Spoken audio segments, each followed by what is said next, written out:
Good afternoon. A 16-year-old boy is dead and a 19-year-old man is in custody following a shooting last night. The deadly incident happened shortly before 6 p.m. at an apartment building near York and Lakeshore Boulevard. CTV's Janice Golding's been following the investigation and joins us live with more details. Janice. Hi, Nathan. Yes, Toronto police say that a 16-year-old boy was killed in this high-rise behind us. To give you some idea as to where we are, we're just across from the Scotiabank Arena. They say that he was killed allegedly by someone he knew. Now, investigators say that at around 5:55 p.m. yesterday, officers were called to the 49th floor of the ICE condos at York and Lakeshore for reports that a person had been shot. When they arrived on scene, they located 16-year-old Yonadab Dar.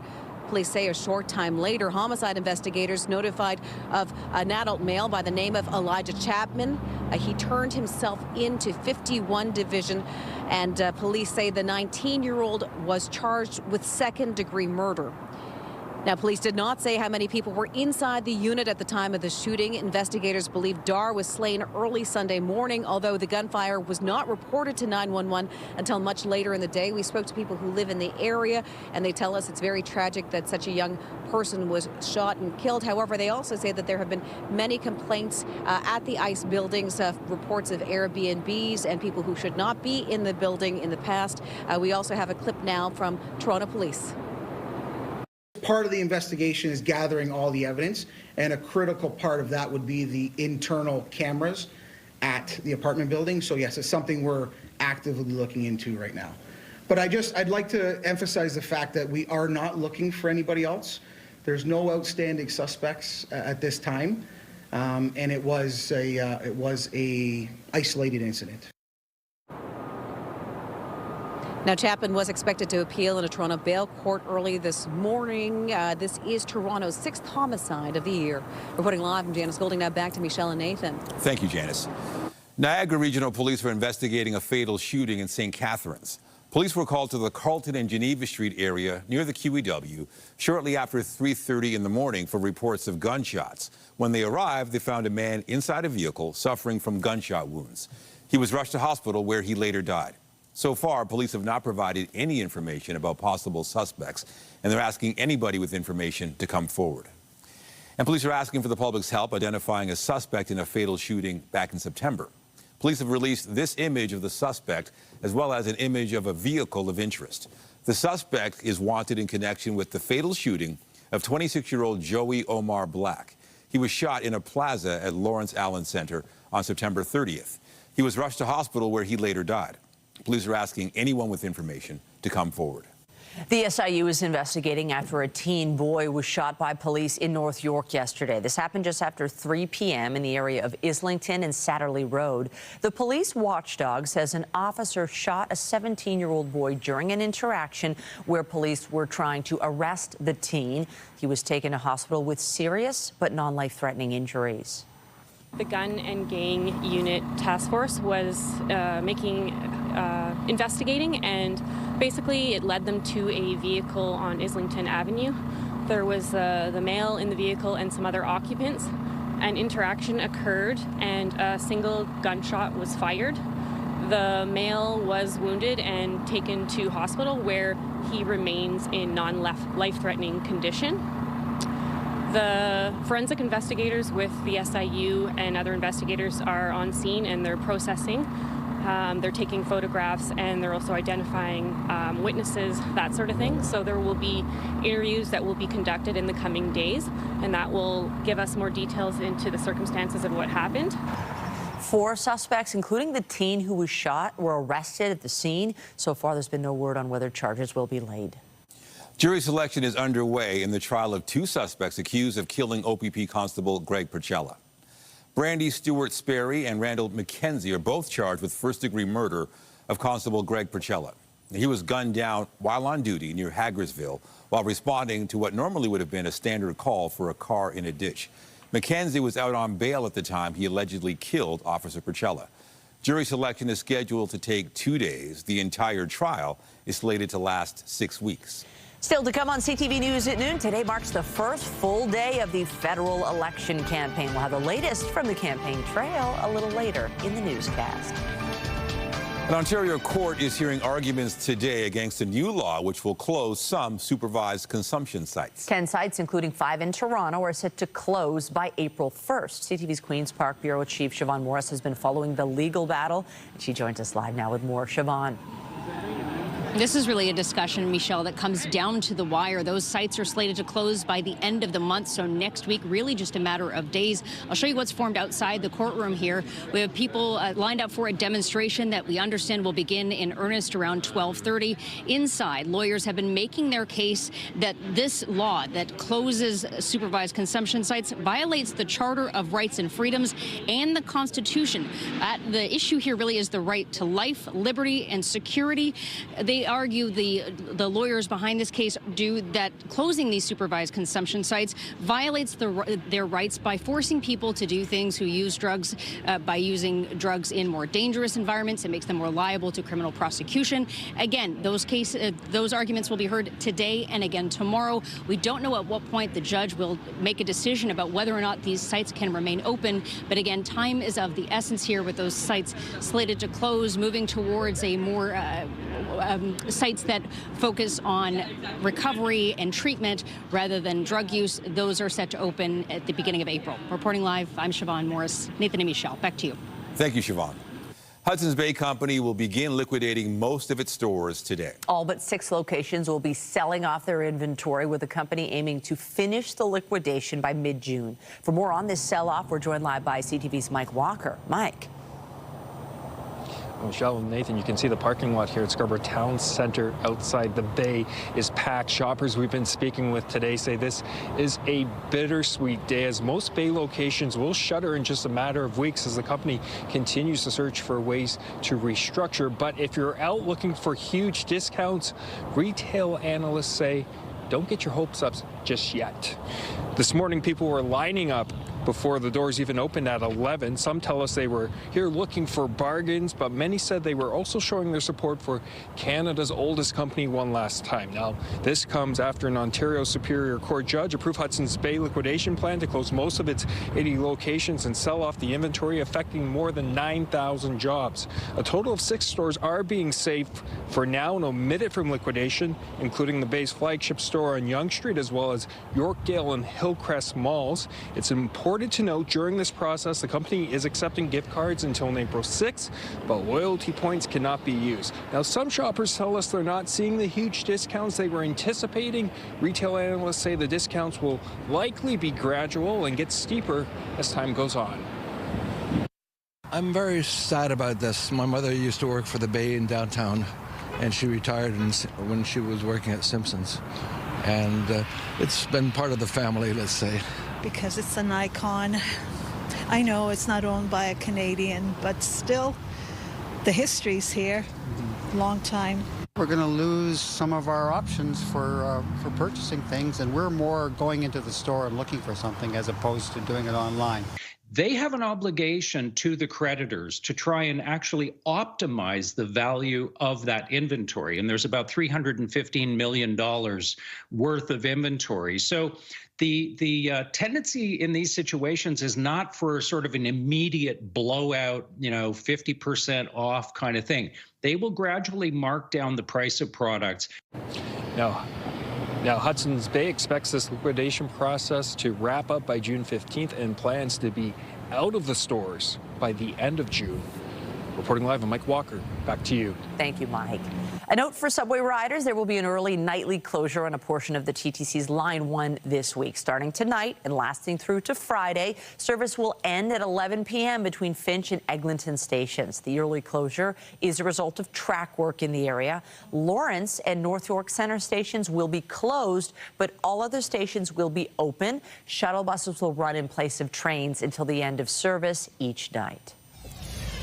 We have more news in a moment, but first, here's a live look at the city this afternoon. A cloudy day to start the work week. We did have some rain this morning, and there's still a chance of rain later today. And you still might want to hang on to the hat and gloves, depending on how long you'll be outside. Jessica Smith is here with a look at the current conditions. Jess. It was not great this morning. There's some snow out there. We saw a little bit of wet snow overnight that turned to rain, as Nathan mentioned. And although temperature-wise, it's not the worst, we just don't have one of those beautiful sunny days to welcome in a brand new week. The bulk of the system will impact northern Ontario, areas along the eastern shoreline of Lake Huron and Georgian Bay, and then towards kind of areas through Niagara. So here in the GTA, we're kind of bookended by just really gross weather. It's windy out there, a southwesterly breeze, keeping it warm, but also just making it really, really messy out there. We're looking at some different statements in place. Again, those eastern shorelines like Huron and Georgian Bay, that is for snow up to 10 centimeters. Towards Niagara, we're looking at wind gusts in excess of 80 kilometers an hour. So it's not the clearest start to the week. Temperature-wise, we're not far off the seasonal mark, sitting at 5 degrees here in the city, 6 in Peterborough, 7 in Niagara. We're holding on at a fairly seasonal point, but we're still not done with the chance of messy weather. More on your full forecast coming up. Right now, it's back over to Nathan and Michelle. Thank you, Jess. Thanks. It's the first full day of the federal election campaign, and party leaders have spread out across the country. The campaign officially began yesterday after Liberal leader Mark Carney requested the Governor-General dissolve Parliament. He also confirmed Canadians would be heading to the polls April 28th, which means this campaign will be the shortest allowed by Elections Canada. CTV political commentator Scott Reed spoke about the importance of the first few days of the campaign. You know that this is a period when people are paying close attention. There are lulls during your campaign, even a shorter one. You know that there are lulls where people check out and they are interested in other things.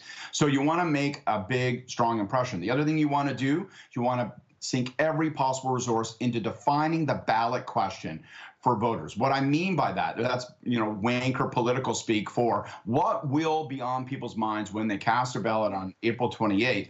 And again, you could see it. For Carney, it was, give me a mandate to deal with Trump. And by the way, I've got the calm, collected experience to deal with it. For Poilievre, it was the opposite. They were using every resource, every tool, every one of his political skills to say, this is time for a change. Today, we learned when the leaders will be squaring off in debates during the campaign. There will be 2 debates, both held at the Maison de Radio Canada in Montreal. The first debate will be held Wednesday, April 16th, and will be conducted in French. The English debate will be held the next day on April 17th. Mark Carney started his day with a campaign stop in Gander, Newfoundland this morning. The Liberal leader outlined his vision of what Canada must do now in the face of an uncertain relationship with the United States. We will have to do things that we haven't imagined before at speeds we didn't think possible. And that means building millions of homes, building Canada into an energy superpower, building new trade corridors with reliable trading partners. It means the government spending less so Canada can invest more. It means making big polluters pay instead of hardworking Canadians, and creating one Canadian economy instead of 13. Carney began his campaign yesterday after calling the snap election. During his first event, he promised a 1 percentage point reduction for Canadians in the lowest income tax bracket. In Brampton, Conservative leader Pierre Poilievre promised a 15% income tax cut this morning during his first event of the campaign. This is a tax cut for the waitress, for the welder, for the barber. This is a tax cut for everybody who has ever got up early in the morning and worked hard to build our country. This is a tax cut that will put Canada first.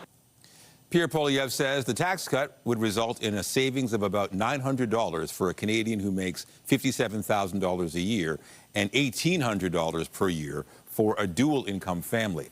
The measure would be funded by trimming federal government bureaucracy. The Conservative leader says the tax cut will include seniors and insists that modest-income people will save the most by percentage. Housing was the focus of a campaign stop by NDP leader Jagmeet Singh in Montreal today. The New Democrats are promising to get more homes built by using Crown land. I think in this election, the question is, who's going to build homes you can actually afford? Because when I talk to people, everywhere I go, they say, I can't find a place that's affordable. I can't find a place that I can afford to rent. I simply cannot find anything. And for those people, I want to let you know that I hear you. Jagmeet Singh says if elected, the NDP would use suitable federal land to build more than 100,000 rent-controlled homes over the next 10 years. He is also promising $1 billion to acquire more public land for rent-controlled home construction. There was also a pledge to train 100,000 more people in skilled trades. Singh will be in Toronto later today. Bloc Québécois leader Yves-François Blanchet unveiled his party's campaign bus this morning. The bus covered its party in colors and slogans rolled in this morning in Quebec City. Blanchette was joined by a number of his supporters as he hopped on the bus for the first time in this election campaign. And for more on the campaign, we're joined live by CTV's Colton Prail in Ottawa. Colton, big day today, the first full day of the campaigns. What are some of the major changes that have been made to Canada's electoral map?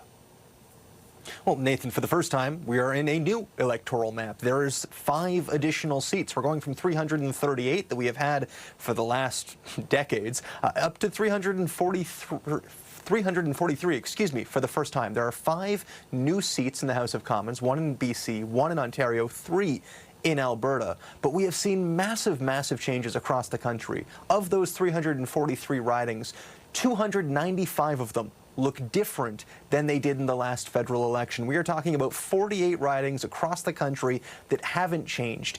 Everything else has. The ridings in Toronto, for example, went from 25 for the city to 24. We saw the merger of Don Valley East and Scarborough North. This is, Scarborough Centre. This is something that we are seeing across the country, and it's creating these situations where you have 2 incumbents for 1 seat. And so, in this case, for example, Salma Zahid and Michael Coteau, one of them is going to have to find a different seat to run in. But those types of changes are happening across the country. And while most provinces balanced out, Ontario, BC, and Alberta were the 3 that didn't. As far as where those seats are going and where those ridings are changes and how that impacts the actual election, pollsters say it's likely going to be a slight benefit for the Conservatives. And that's for 2 reasons. One, anytime you throw 3 seats into Alberta or 3 additional seats, it's going to help the Conservatives. They're very strong there. Same thing goes for the BC Interior and rural Ontario. And those 2 I bring up because a lot of the changes that we've seen, like Toronto, for example, respond to population. It's been people leaving the GTA and heading out further into the suburbs. And so you're seeing bigger riding changes around Mississauga, around Brampton, the creation of a new riding in Gwillimbury, for example, near Barrie, to accommodate for people moving out there, new ridings in Windsor and London, etc., etc. And in all of these areas, the Conservatives are typically stronger. And so they're likely to benefit slightly, but pollsters don't say it's going to have a significant impact on the election. The one thing that I think is really important that I want to mention for our viewers as well, this is not done for political reasons. It's not like the United States. There is no gerrymandering taking place here. All of these changes are made by independent boards, not politicians.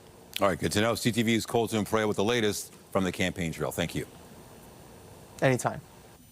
Well, immigration is expected to be one of the big issues on the campaign trail. In New Brunswick, one business owner is outlining the significant impact changing policies have had on their livelihood. CTV's Sarah Plowman reports. For decades, in Sussex, New Brunswick, Mrs. Dunster's has been the spot for fresh loaves and donuts. What dozens of workers face is not as sweet. Sometimes I feel very blank. I didn't think, like, what should I do? Where should I go? Vineet Kumar moved from India nearly 4 years ago. He loves his job, but his work permit expires next March. As Canada reduces immigration, his path to stay and become a permanent resident is narrowing.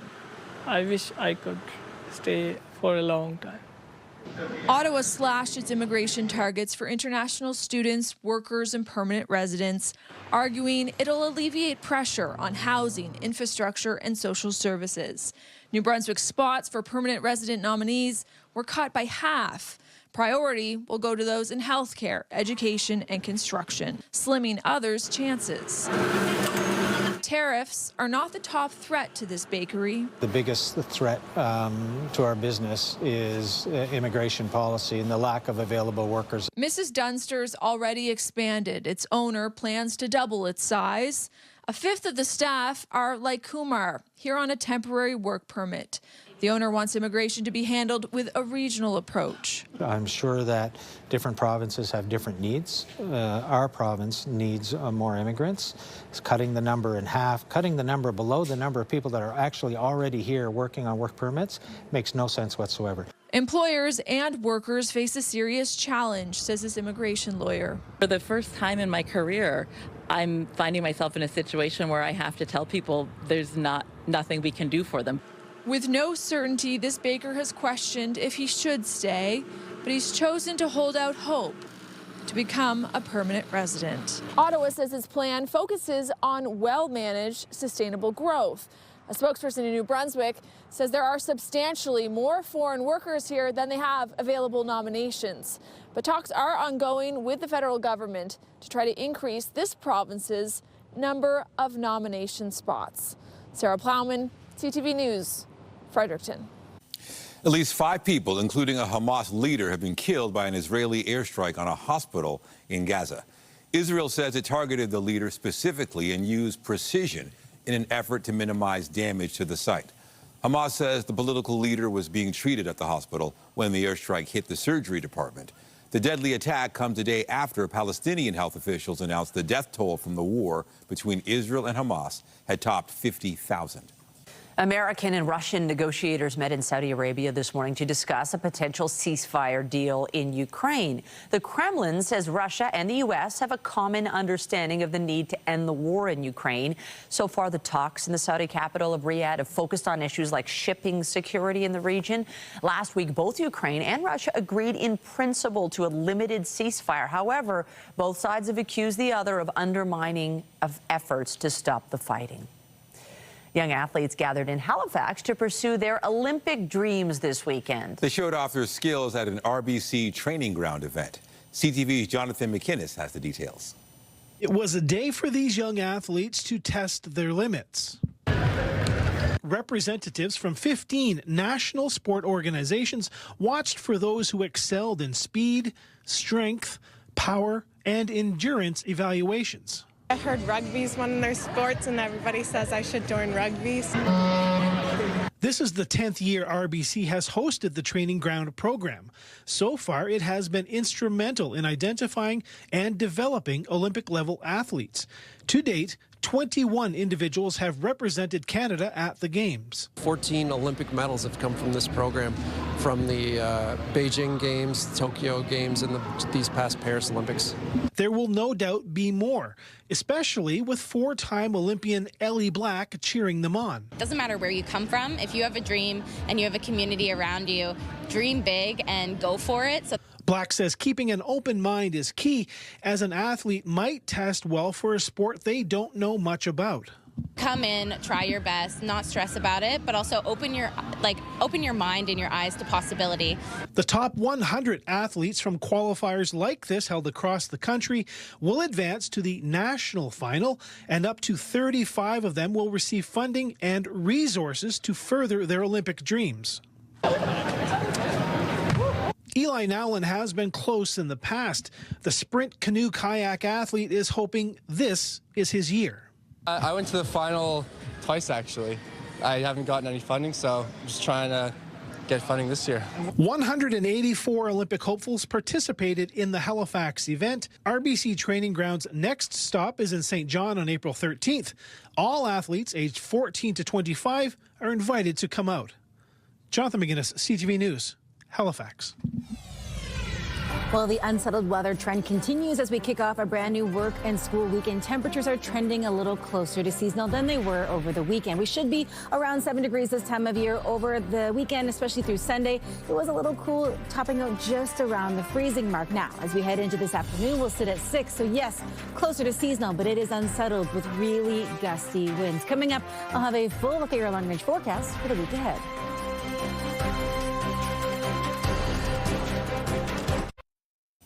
The Blue Jays wrapped up their spring training schedule yesterday and are getting ready to head north. The team is set to open the regular season on Thursday, and fans will experience a new and improved Rogers Centre. CTV's Sean Leathong got a sneak preview this morning.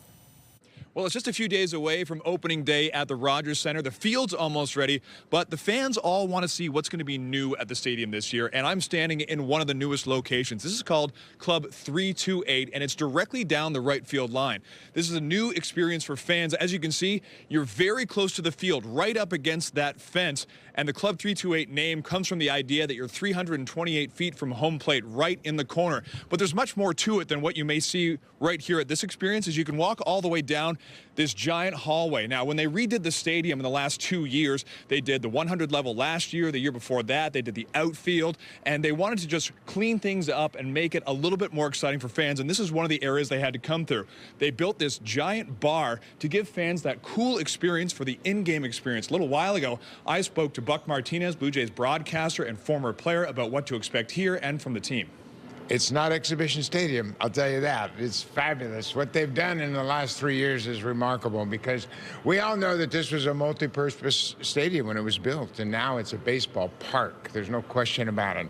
I'm encouraged, and I think one thing that people forget, Bo Bichette might be one of the best hitters in the game, and last year, because of injuries, people are kind of discounting him. Bo's in a great spot right now, and I think he's going to be in contention for an MVP. I think he's going to have that kind of year. So another unique perspective with Club 328 is just around the corner. You had the bar that you just saw me at, but they have these neat experiences for fans where you can watch the game from a place you wouldn't usually see. Now, where I'm walking into is directly underneath the bullpen, and you're looking straight out from right field towards home plate. Now, opening day is just a few days away, this Thursday, 3 o'clock against the Baltimore Orioles. Sean Leathong, CTV News. Okay, that is so exciting, baseball season, although it doesn't feel that, the weather doesn't feel spring-like. I don't know about your neighborhood, but we had snow this morning, on the ground at least, and it's definitely chilly. So we're waiting for the bit of a warm-up. But I don't know. I didn't see any snow on the ground. I did hear some rain throughout the night, and this morning there were some puddles in different areas. So I figured, I guess we got some rain. And of course, it was cloudy, so not the best start to the work week. I had snow in my neighborhood, and I'm like, the audacity of the weather. I'm like, we are in spring, but this is part of it, right? We get spring snow. It's still snow, but maybe it's better because it's spring snow. But it is going to stay fairly seasonal today, tomorrow, a bit of a cool down midweek, but just in time for that home opener, for the season to begin, it is going to be relatively sunny outside for just one day. Weather is brought to you by the Presler Law Firm. Injury lawyers you don't pay unless they win. As Nathan mentioned, a gloomy start to the day, but you know what? It's still pretty close to seasonal. I don't hate it. But we're not done with the chance of rain just yet, and it is going to be windy as we head throughout the day. It's one of those weird days where it's not great outside, but it's also not the worst. But you will need to layer up accordingly if you are planning on spending extra time outdoors. We're sitting at 6 degrees right now here in the city. We're at 4 through Windsor. Anywhere north of Sudbury is a little bit cooler. They've tapped into some cooler air, but for us, we're still holding on at a fairly seasonal point with a gusty southwesterly wind. We're looking at a daytime high not far off the seasonal norm, and that's the same for almost everybody. We're not looking at an all-day rain affair, but we're looking at pockets of it here and there. And the further east you go, we're looking at more of a wet kind of rain-snow mix.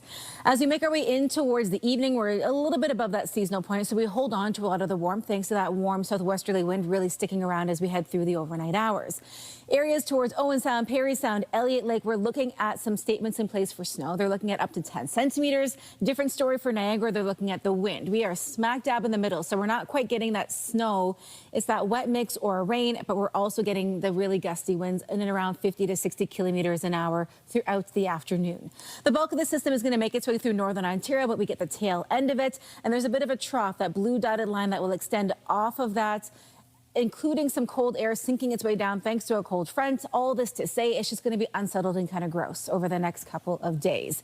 As we head throughout the rest of our Monday, we're holding on to just really scattered showers. The bulk of that snow is going to stay up towards, again, those eastern shorelines of Lake Huron and Georgian Bay. For us, a completely different story, just mostly cloud cover. It remains cloudy and unsettled as we head throughout our Tuesday as well. The chance of maybe a light wet flurry, but nothing really to accumulate on the ground.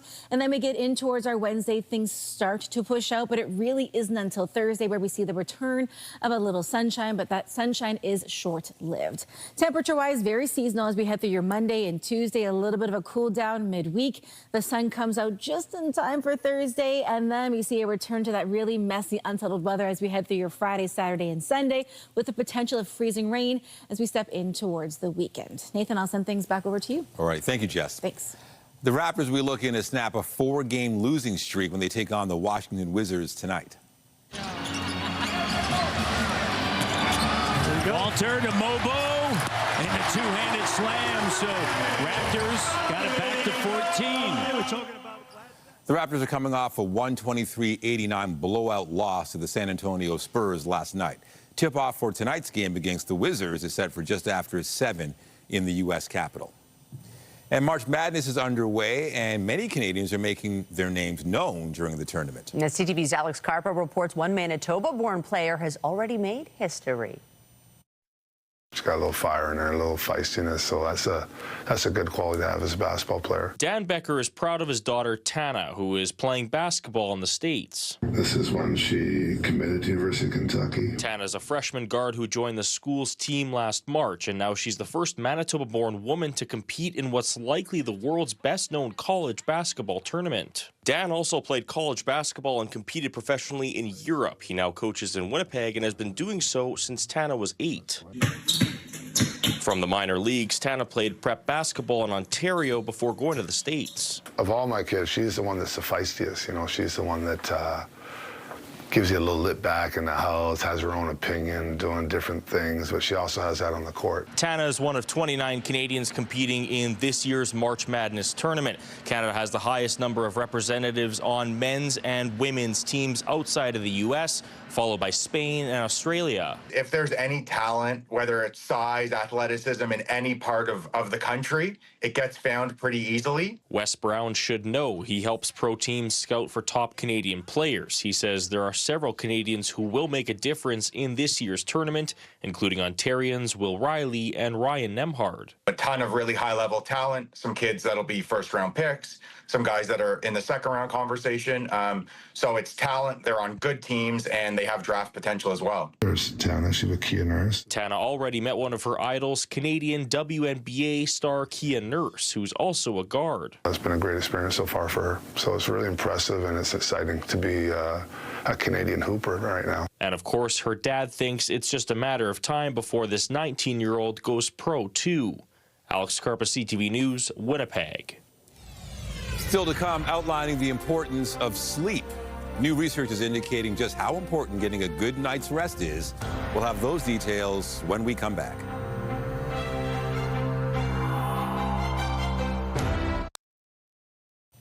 We all know a lack of sleep can make us groggy, but new research shows a different drawback. It could make us more likely to believe in conspiracy theories. For more, we're joined by CTV science and tech specialist Dan Riskin. Dan, how did researchers come to this conclusion? Or did they? Is it a conspiracy? We don't know because we're all sleep deprived. It's a really interesting study where they took about 500 people and they asked them how well they've been sleeping. And then they broke them into two groups. One group was told a bunch of things about Notre Dame and the fire that happened there in 2019. And half the group was shown the same story, but also with some untrue facts, some things like the fire was started on purpose, and there's been a big cover-up, and all these other things. And then afterwards, they said, how much do you believe what we've just shown you? And they found a very tight correlation between how much people are sleep-deprived and how much they believed the stuff that was in there. When they finished, they had to go and say, like, honest, the stuff we told you is not true. But I'm sure that these people are going to go through life believing these conspiracies that were accidentally planted by the scientists. Well, I guess the mind isn't working as well. Yeah, so there's two pieces. One is I didn't get as much sleep, so my brain, the filter is not working as well when you tell it to me. But the other thing is that when you learn new things, that process doesn't complete until you go to sleep that night. And when you're sleeping, you organize all those thoughts, and that might be where the filtering happens. So this study doesn't show whether it's the night before or the night after that causes the problems, or whether it's the chronic sleep issues. But any way you slice it, sleep really is important for our, trying to tell what's true from what's not. All right, so this is another study that shows that we actually get more sleep than our ancestors. I would have thought it would be the other way around. Yes, this is one of these things everybody knows. Is that we have artificial light, we have alarm clocks. Clearly, we don't get as much sleep as people did back in the day when we lived in caves, when you got up when the sun came up and you went to bed when the sun went down. But when scientists compared the activity patterns of people who live in societies that are non-industrialized, people that are hunter-gatherers in Africa today, that are living basically in huts that are exposed to the elements, and you look at how well they sleep compared to the way we sleep, we get way more sleep. We get like a full hour more sleep every night, and the amount of time that we're actually asleep while we're in bed is much better than the ratio for them. So what seems to be falling apart for us isn't necessarily how many hours of sleep we're getting, but it's our ability to stay on a circadian rhythm. We don't eat at the same time every day. We're looking at screens before we go to bed and getting all that blue light. We're not exposed to the weather first thing in the morning when we would, feel that rush of temperature change that would help our brains synchronize with the environment. So it's thought that maybe it's the problem is our entrainment to circadian rhythms, not so much just the number of hours of sleep that we need. That's interesting. And finally, a study out of Austria shows that nature has the power to alleviate pain, and it can be as simple as just looking at a video of nature? Yeah, so for this study, they didn't actually have people in nature. They used videos, and they had videos of either a nature scene or of a city scene or other scenes, and people were given shocks, basically. They were given a painful stimulus. I know, I love studies like this. I always wonder, like, who signed up for this? And, like, did they expect it? And, like, how much does it hurt? And in a sick way, it would be kind of fun to do one of those, but it also, anyway, it's a whole thing. But when you rate how much the pain hurts, you say it hurts less when you're looking at pictures of nature. And not only that, when they look at the activity patterns in the brain, because this was done in a brain scanner, when you're just seeing pictures of nature, the actual stimulus to your brain is lower. So you do feel less pain. So, and that's just like acute pain, never mind chronic pain and all the other things, but that nature time really is effective. And even maybe just having a nice screensaver with a nice picture of Mount Fuji on it could be enough to just make your day a little bit better. Wow. Yeah, well, when I was looking at those images of sleep, people cozy in bed, it made me want to sleep. So I could see the power of the nature. Yeah. And when you see that picture of somebody riding a mountain bike in nature, it does make you want to go outside, and it does remind you that spring is starting to happen. Yeah, another good reason to head outside. Yeah. CTV Science and Tech Specialist Dan Riskin, thanks again. Thank you. No problem. Well, to other news, new research indicates that nearly half of people who died from inflammatory bowel disease died prematurely. The research, which used machine learning models to predict death, was published in the Canadian Medical Association Journal. It found that people with inflammatory bowel disease, which includes Crohn's disease and ulcerative colitis, are at risk of dying before the age of 75 if they develop other chronic health conditions earlier in life. There's a new study suggesting women experience a significant fall in earnings following a menopause diagnosis. This study found women saw their earnings drop by an average of 4% in the 4 years following a menopause diagnosis. The losses grew to 10% by the 4th year. The study finds the losses were mainly due to women stopping working or working fewer hours after the diagnosis. Still to come, the Hudson Bay Company's liquidation is underway. But what does that mean for people who've got to get or who have gift cards to redeem? We'll have the details when we come back. The federal election campaign is underway, and Canadians are already weighing in online. For more, we're joined by Sam East, host with 99.9 Virgin Radio, for our regular Monday segment, Chronically Online. Sam, great to see you once again, and some Canadian celebrities are already getting involved in this campaign right at the get-go. Yeah, the Liberal team was very quick on this. Elbows up in the official capacity now, it seems. If you haven't seen it yet, there is an ad put out by the Liberal team co-starring a very familiar face. Do you remember Mr. Dressup, the children's show on CBC? What were the names of Mr. Dressup's two puppet friends? Casey and Finnegan, Bud the Spud, Howie, Meeker, Capital Saskatchewan, Regina, tragically, Pip. You're a defenseman, defending a 2-on-1. What do? Take away the pass, obviously. What are the 2 seasons in Toronto? Winter and construction. Wow. You really are Canadian. Yeah. But let me ask you, Mr. Prime Minister, will there always be a Canada? There will always be a Canada. All right. Elbows up. Elbows up.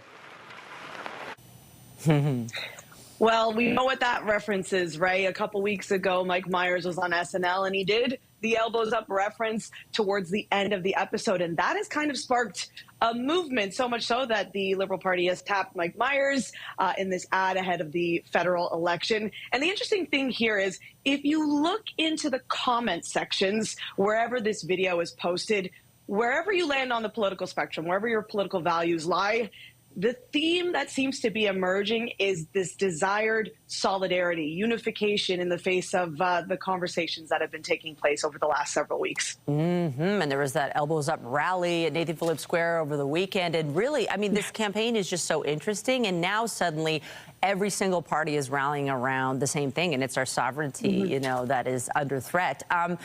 Sam, earlier in the newscast, it's such interesting to be talking about the election, but then also the Hudson's Bay Company's liquidation is underway. This is at a time where Canadians are rallying, and you've got this iconic Canadian brand, Canada's oldest company, which is now in this liquidation process. And among the concerns are people's gift cards and their loyalty points. And I understand you have some news about what people can do about that.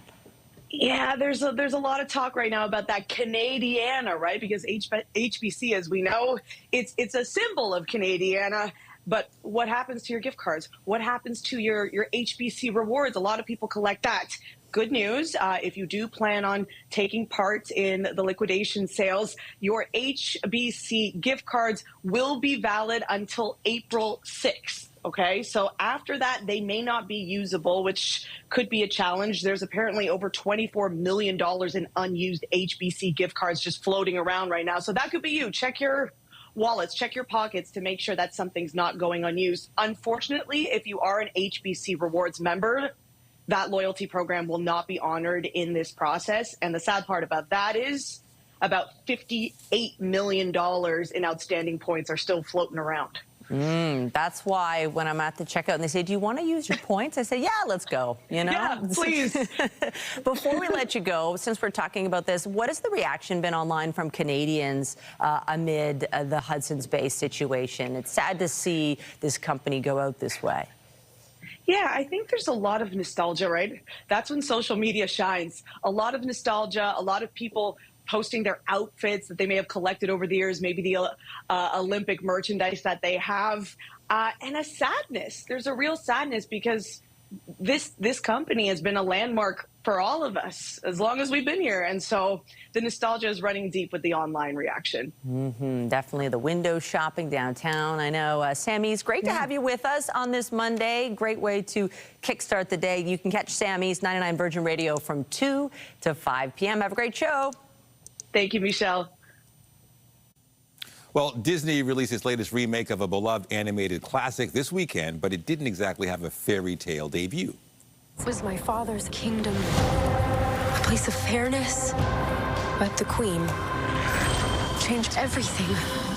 Snow White easily won the top spot with around $43 million U.S. in ticket sales across North America.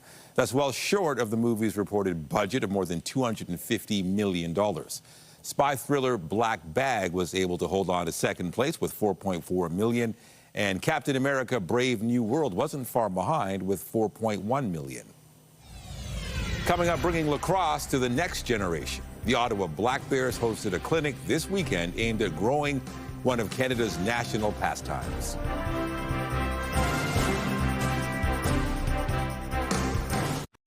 Lacrosse is one of Canada's national games, and an event was held in Ottawa this weekend in an effort to grow its popularity. The Ottawa Black Bears hosted a clinic for players looking to get involved in the sport. CTV's Kimberly Johnson has the story. Malachi Mitchell-Gabrielli is putting his skills to the test. How to shoot, keep the ball. The 11-year-old season ticket holder has been inspired to try out for his school's team in April after seeing his first pro game. I love the game.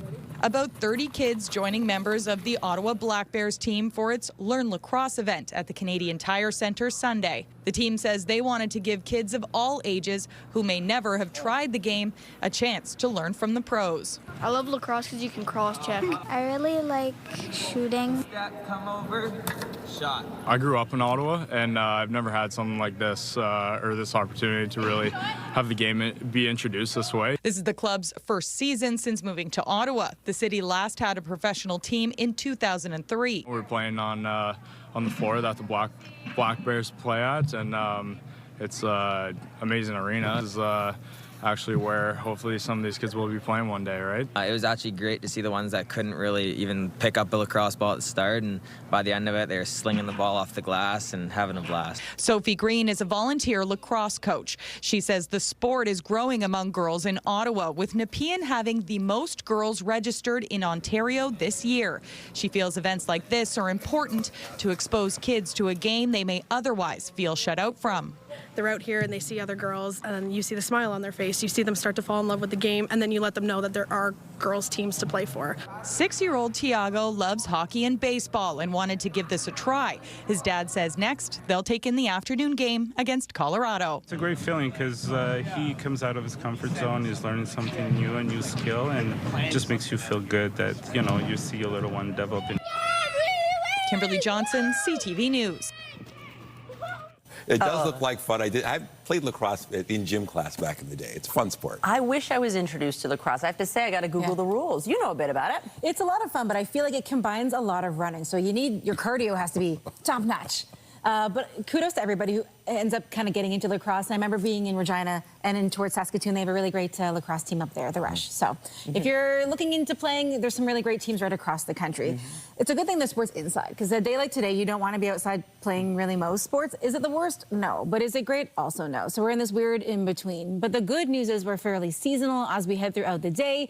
It's just that wind is going to be consistent. So watching for some pop-up showers, the more active weather along those eastern shorelines of Lake Huron and Georgia Bay when it comes to snow. Yes, we are in spring, but we are not done with the winter weather just yet. Mild, though, sitting at 6 degrees, but a breezy southwesterly wind as we head right throughout the day and into the day tomorrow, which kind of a double-edged sword there. It's going to be nice. It keeps it a little warmer, but it just is really windy, and the weather is going to be just a mess throughout the next couple of days.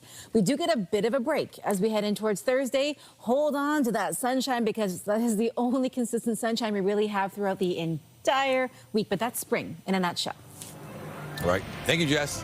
And that is CTV News at noon. Remember, you can get Toronto's breaking news all day long on CP24 and at our website, ctvnewstoronto.ca. For Jessica Smith and the whole team here, have a pleasant afternoon. I'm Michelle Dubé. And I'm Nathan Downer. Be sure to join us later for CTV News at 5 and 6. Have a great afternoon.